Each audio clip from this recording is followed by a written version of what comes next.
Today I will show you how to make this crazy wipe transition.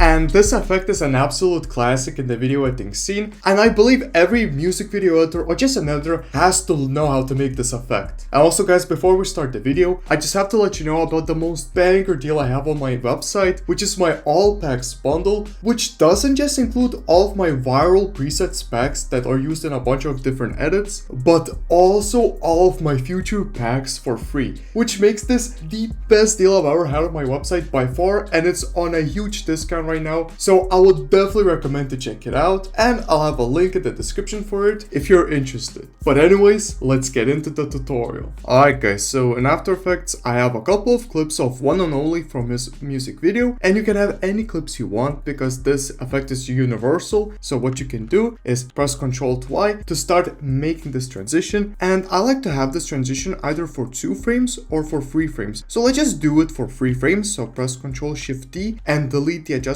layer and just keep it for 3 frames. And one of the most important parts about the effect is to add the effect called directional blur, and here make the direction to 90 and the blur length to like 100, and you can also make it a bit higher if you want it to look like it's going faster. And now we can add minimax, which is going to give us like some of these lines, and here you can make the radius something like 163, but it's gonna look really bad if you don't go to direction and make it to just horizontal, because now it's gonna give us like a different direction. So look how it was before minimax and after. It makes the direction pop out way more. And now an effect that I absolutely love for this, and this one is used in a bunch of music videos, it's called optics compensation. And here we can make the field of view something like 116, but that's gonna look really bad. So we need to reverse the lens distortion. So let's activate that, and now it's going to make it look like this, which looks really cool. And now we'll have it like this, which is really not optimal, by the way. Like if you just keep it like this, it's not gonna look clean or nothing like that. So we also need to add an effect called transform and put it on top of all of the other effects. And with transform, we're going to add manual movement. So what the hell does that mean? So let's press on the position keyframe, and at the start we can make it to like 925. So that's going to make it go a bit left, like the whole footage is gonna go a bit left. And let's also turn off the use composition shutter and make the shutter angle to 360, which will give us even more motion blur when we add movement to this. Okay, and now we can go 1 frame forward, and here we can make the position to the normal one, which is 960. So now it's gonna move a little bit, and now we can go again forward and then go again forward. And here we can make the position to 473. So this is now going to add some movement, but it's not gonna look that good. So we need to press U, and we will see all of the adjustments we have made, the keyframes, I'm sorry, we have made, and we can select all of the keyframes and press F9. Now, of course, you could have made the positions go even differently. So you could have made at the start like the position start like right here and then go here, and that's going to give a bigger impact actually. So actually we can just keep it like that, and now it should be really good. Like if you want, you can go to the graph editor by selecting one of the position keyframes, and you can make the graph a bit stand out, so it's going to add a bit more blur. But honestly, how we have it is really good. And you can also, if you want, turn on this motion blur as well to add even more blur, and it's going to just look absolutely amazing. And another thing you can do is go to the rectangle tool and just draw like a rectangle, like a literal white solid. Press Ctrl Shift D, delete, and just make this for 1 or 2 frames. So I'm gonna go 1 frame forward, press Ctrl Shift D and delete. And now you get this effect with this